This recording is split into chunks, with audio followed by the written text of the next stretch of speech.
speed. Live it. Hi, I'm Vita Guerra, and you're living the low life.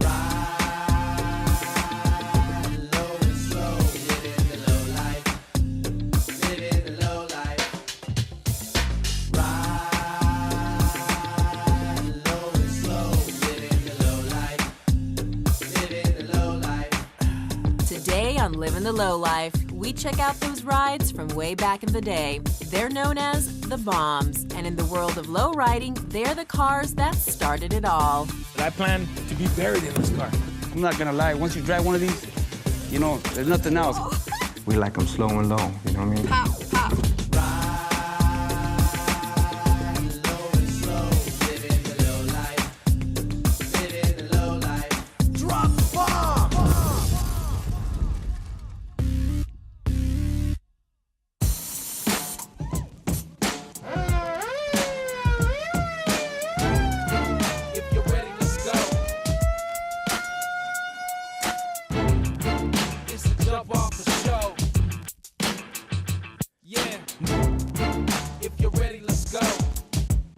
This week on Living the Low Life, we're going back into time and checking out a lowrider that they call the Bomb.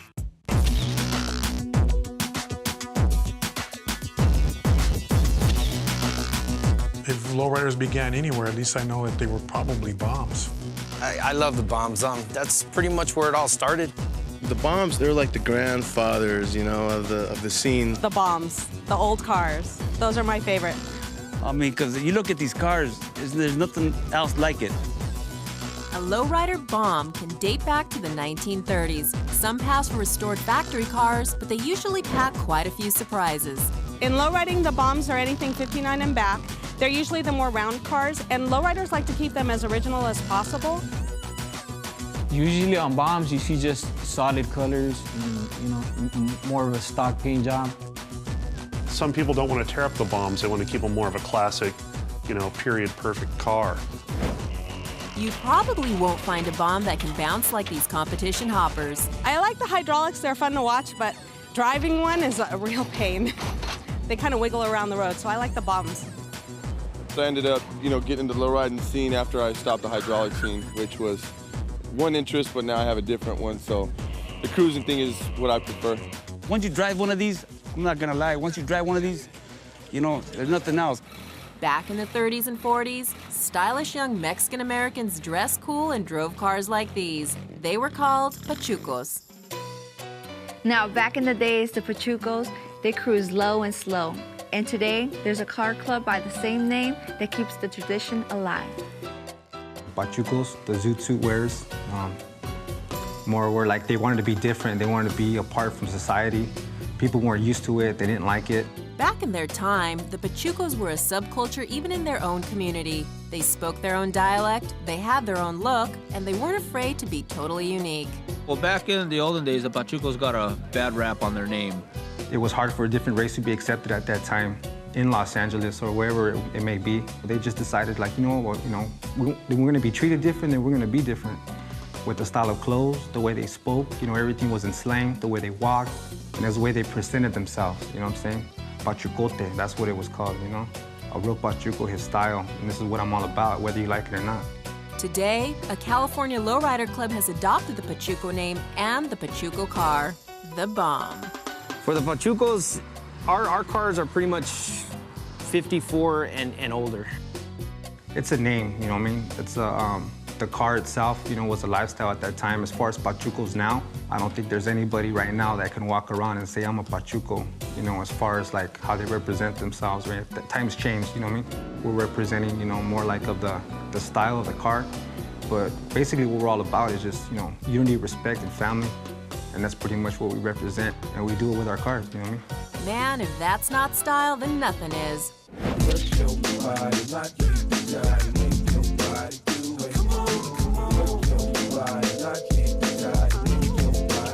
There's a lot of people out there building beautiful bombs, but one of the best in the business is Jason Aramillo.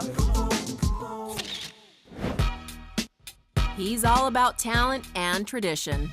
Here at the shop, you know what I'm saying, like, you know, even growing up, or guys that are into bombs, you know, a lot of these guys, you know what I mean, didn't really have a lot to go by as far as when they had to fix up their cars. I don't have no expensive paint booth. I don't have all the fancy tools. I do the best I can with what I got. For Jason, it's all in the details. Whether it's washing a car or rebuilding a whole car, it doesn't matter. It's coming out of my shop, it has my name on it, so I take pride in everything I got. Check out his 41 Buick Super Coupe. This belonged to my grandmother's brother, and I got the car. It was in pretty bad shape, but we kept it in the family. Now that is a lowrider. It's pretty much the style of the way the car's fixed up. It's a lot different than a hot rod. The hot rod era is more like speed.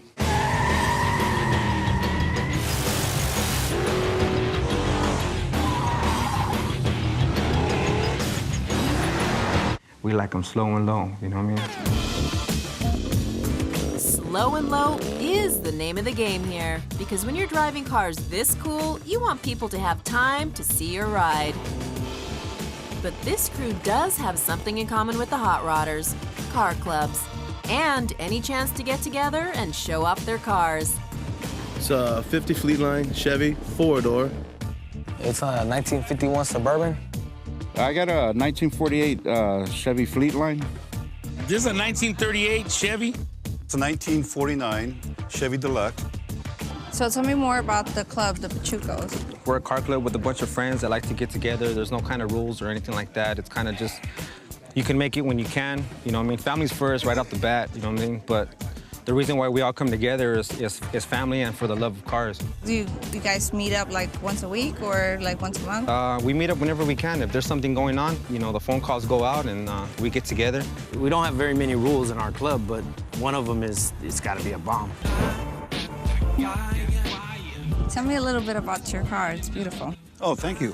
Yeah, it's a 1949 Chevy Deluxe. It's a two-door fastback. It's the first year for 1949 where they went to this style. I bought this 49 in October of 2006. It was sitting in somebody's backyard, wasn't running, it just was a mess. And we somewhat resurrected the car, and now I drive it all over the place. It's not complete yet, we still need to do a full restoration on it, but as you can tell, it looks pretty decent. No, it does for only a year. Right. A classic bomb is sure to have all of the rare and vintage accessories. Every little accessory that's possibly out there for that car, we're gonna snag it up and we're gonna floss it. What we call, dressing up our cars, Just like the way we get dressed up, like Pachuco style, same way we do our cars, and that's what it's all about. That's the definition of a bomb. Got that fire. Man, I got that fire. One classic accessory would be a passing lamp. I got that fire.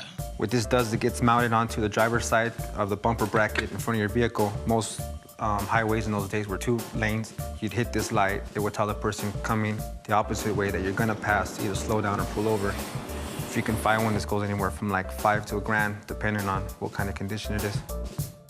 Another thing we like to fix up in the front are fog lights. It can pretty much go on any car, whether it's Buick, Chevy, Pontiac. And these are a hot item when it comes to dressing up your car too, because it just gives it that extra look in the front. These were available in the 30s and in the 40s. This is an Appleton spotlight. Back in those days, there wasn't really a lot of street lights, so maybe to, help you out vision-wise. These are pretty rare and expensive, $100 to like $300 or $400. Me, when I holler at the girls, they don't know who I'm talking to. I just shine this on them, and maybe it helps them.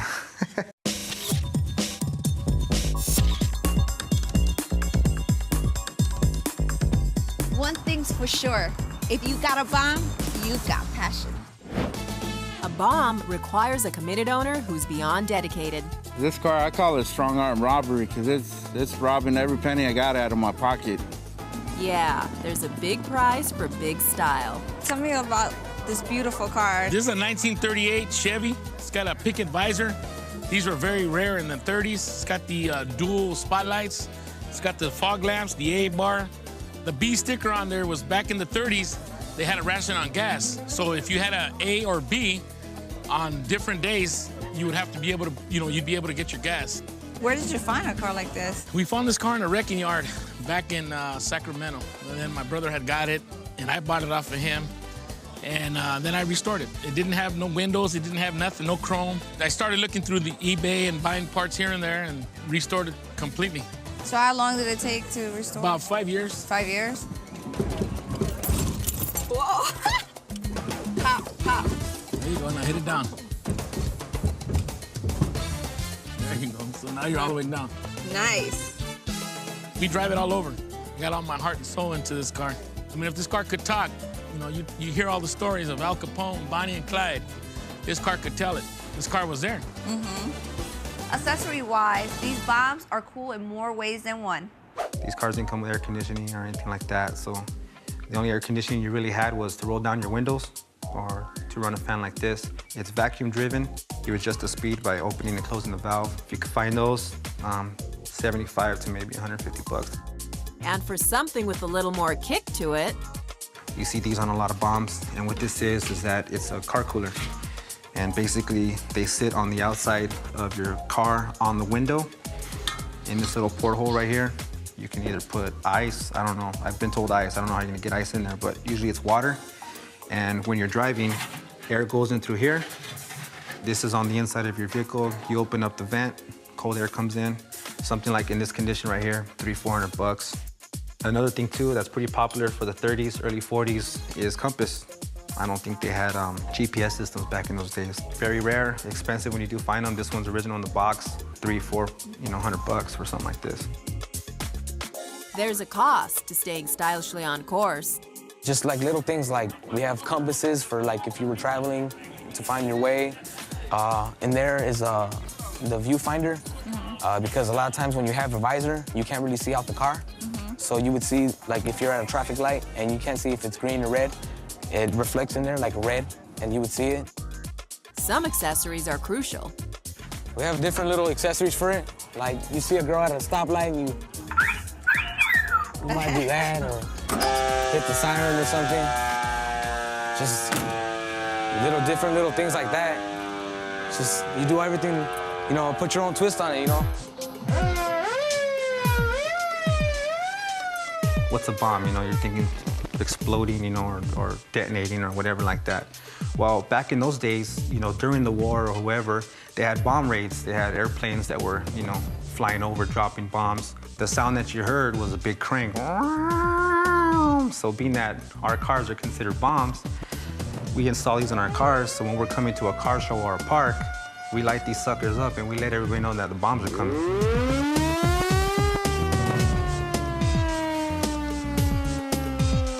It's easy to see why these cars get so much attention.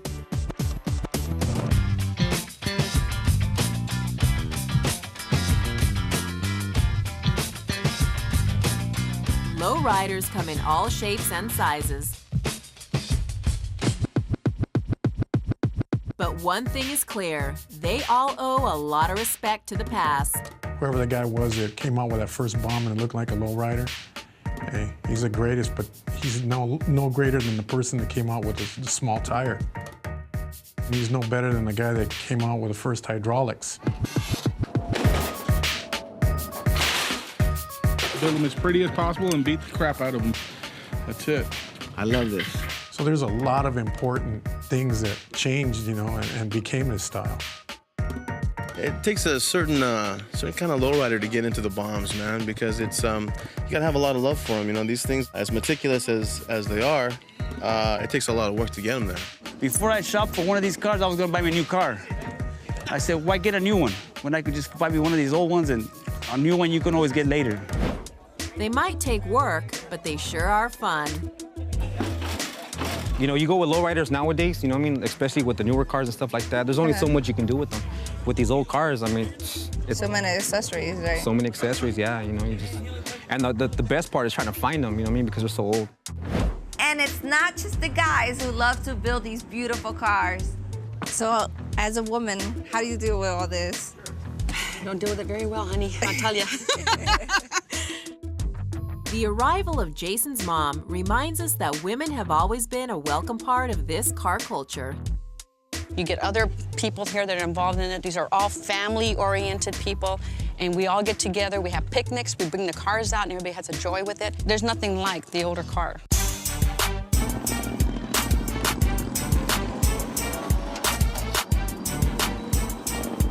Having started on the warm West Coast, lowrider cruising is a big part of the culture, especially if your car can go topless. I just gotta tell you, out of all these cars, I mean, they're all beautiful, but it's my favorite, I think, because it's got the convertible, and I love the color choice. It's a 1950 Chevy Deluxe convertible.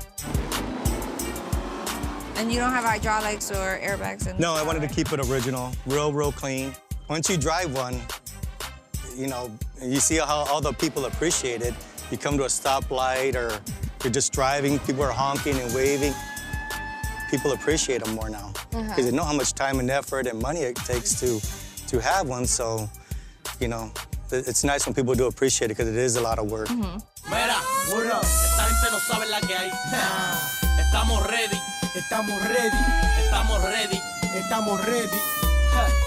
Esta es la que hay. All right, on behalf of myself and all the club members here, we want to make you an honorable member of the Pachuco Car Club.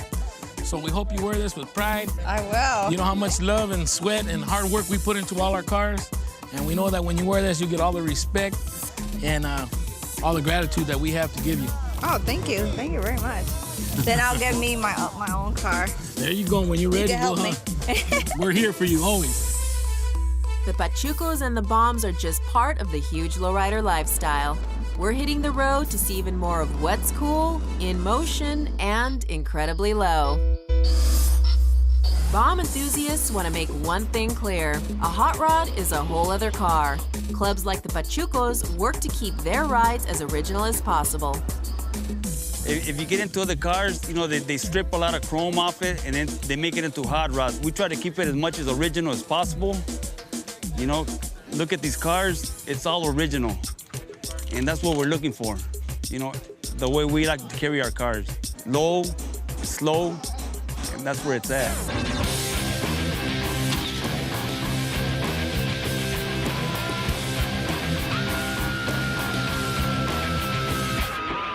It was the Bomb that started it all, creating a lifestyle around cool cars. And nowhere is that more clear than this intimate lowrider car show. We call them classic lowriders. We're here at a neighborhood auto show where a young car club assembles for a good cause. I'm the vice president of Estilo Califas. It's a relatively new car club. We've been around about 2 years. This is our toy drive, our second toy drive. We've got about 15 members right now, and our majority is lowriders, Bombs, Impalas, got a couple of Fords, but... Think something like this classic Suburban can't be a lowrider? Well, think again. Suburbans were the quintessential lowrider probably in that time. They can carry a whole bunch of people. They got their picnic baskets in there. Yeah, Suburbans are lowriders. There's cruisers, there's lowriders, there's hoppers. I mean, there's all different kinds of stereotypes for lowriding, but individually, I mean, when you get people that come together as one with the crew in a club and, you know, build cars and have an interest in cars, I guess you can kind of, you know, similarize it all and say that, you know, it's all just one thing. It's all just lowriding, basically. And the great lowriders, well, they get respect and honors. Pachucos! Woohoo! Yeah, it's not really my trophy, but it just looks good on my car. The lowriders have been there from the beginning since, well, the Pachucos. And we just like to keep the tradition alive, show our kids that if we remember our past, that's going to show us to our future. While some might say that the Bombs were the first lowriders, there are those who feel that this car culture, as a whole, is what it's all about. We can sit here and talk about what the Bombs and how they dress and what they look like and who was the first one with hydraulics, tires, wheels, and were the Bombs the first cars. It's not really hearsay. You can just take everybody's stories and try and mash it together, but when it comes down to it, who cares? I mean, we're still here, though. That's the most important thing. It's in my blood forever, I guess. It's lowriding for life. I was that kid across the street looking at my neighbors, man, wanting to be that guy one day with the lowrider, and here I am, and now I'm building stuff for my kids, and I take pride in it, and I thank God for what I have. The bomb is just a small part of this lowrider story. The lifestyle is about family, friends, tradition, and a whole lot more. And that's what we're all about. See you next week.